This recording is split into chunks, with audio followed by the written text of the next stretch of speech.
Thomas Weston stood silently in the doorway of the pediatric therapy room, his eyes fixed on his little girl. 8-year-old Emma sat in her wheelchair, her tiny hands busy coloring under the gentle guidance of the new nurse. He had built a successful consulting company from scratch, yet nothing in all those achievements compared to the greatest challenge of his life, raising Emma alone after the accident. The crash had taken his wife, and a piece of his daughter's peace along with her. Over the past 2 years, Thomas had interviewed 12 nurses, replacing one after another, hoping to find someone who could truly make Emma feel safe. He'd been told the agency would send an experienced therapist named Allison Parker today, but the young woman crouched beside Emma was clearly not the one in the file. She wore a pale blue nurse's uniform, her blonde hair tied neatly at the back, and her bright eyes shone with a warmth he hadn't seen in a long time. Emma's laughter rang out light and pure. Thomas couldn't even remember the last time he'd heard that sound. "Mr. Weston," the woman looked up when she noticed him. "I'm Harper Bennett. I think there's been some mix-up with the agency." "Mix-up?" Thomas frowned slightly. "Yes," Harper explained. "They sent me to the wrong address. I was supposed to go to another family on Maple Street, but I ended up here on Maple Avenue." When Emma opened the door, she looked so excited that I couldn't bring myself to leave. She said she had an art session coming up, so I decided to help a little. Thomas glanced at his daughter. Emma was holding up a wet painting, her eyes gleaming. "Daddy, look, Harper helped me paint this." "It's beautiful, sweetheart," he said softly, then turned back to Harper. "So, you're not Allison Parker?" "No." Harper blushed slightly. "I should have realized sooner, but Emma said you were in a meeting, and I didn't want to disappoint her." Thomas studied her quietly. "What are your qualifications?" "I'm a pediatric nurse," Harper replied. "I've worked with children for 5 years, specializing in physical therapy and rehabilitation." She handed him her credentials, and as Thomas skimmed through them, he realized Harper's record was even more impressive than Allison Parker's. "The agency should have sent someone like you from the start," he murmured. "I understand," Harper said softly. "I'll leave now, so you can resume your session with them." "No," Emma's voice piped up from across the room. "Harper has to stay. She promised to help me finish this picture." Thomas looked into his daughter's determined eyes. The light in them made it impossible to refuse. "Could you stay for another hour?" he asked. "Of course," Harper nodded. For the next hour, Thomas watched from outside. Harper was gentle, patient, and had a way of turning every physical therapy exercise into a playful activity. She helped Emma stretch her legs while telling stories, cleverly blending difficult movements into colorful strokes of paint. When the agency called back, they confirmed the mistake. Allison Parker was indeed at the wrong house. "We can have Allison there tomorrow," the coordinator offered. Thomas glanced at Emma and Harper, laughing together by the art table. "Actually," he said, "is Harper Bennett available?"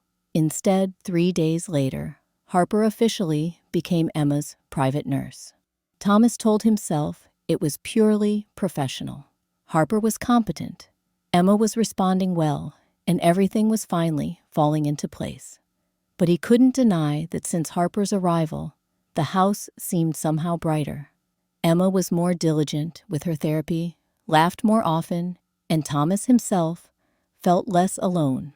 Harper had a quiet way of inspiring progress, celebrating every tiny milestone, turning setbacks into lessons. Emma stood for 15 seconds today. She reported one evening, pride lighting her voice. "That's 3 more than yesterday." Thomas felt his throat tighten. "That's incredible. She's really strong." Harper smiled. "Not just physically, emotionally, too." In the evenings that followed, Thomas began to look forward to the moments when Harper stayed late to discuss Emma's progress.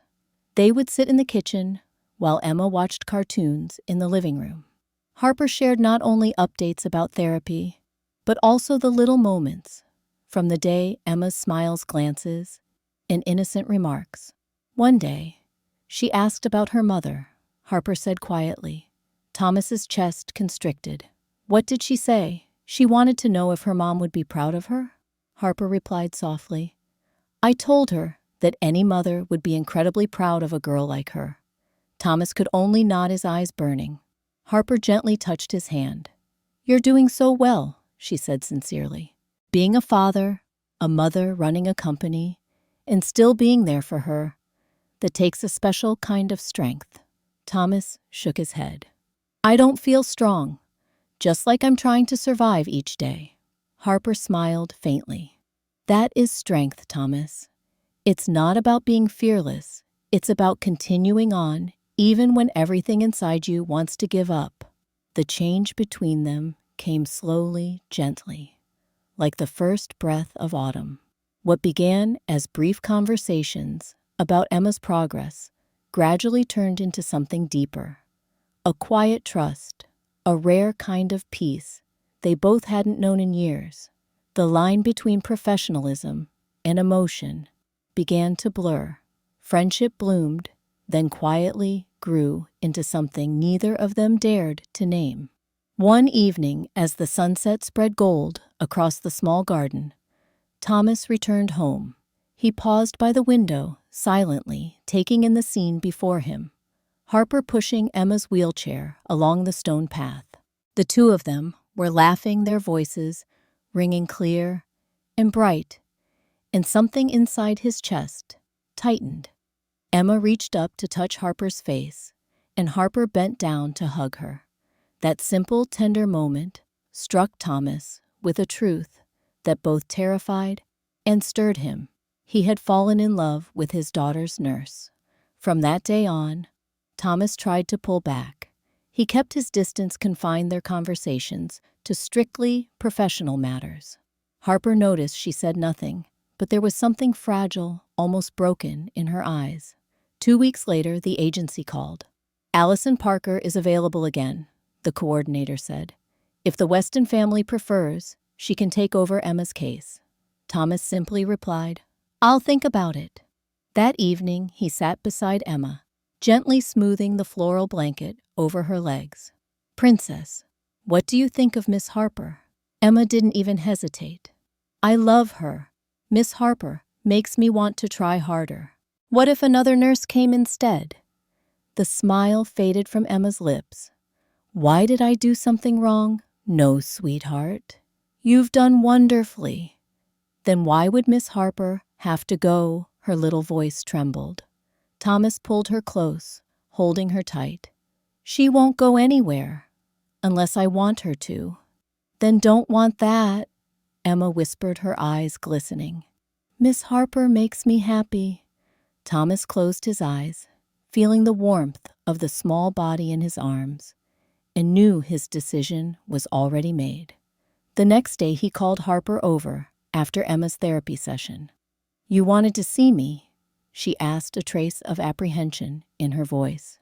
Yes, Thomas nodded. There's something I need to be honest about. He took a slow breath. The agency called. They said Allison Parker is available, and I need to decide whether to make the switch. Harper's face stiffened slightly. I understand, but I'm not changing, Thomas said steadily. Emma needs you.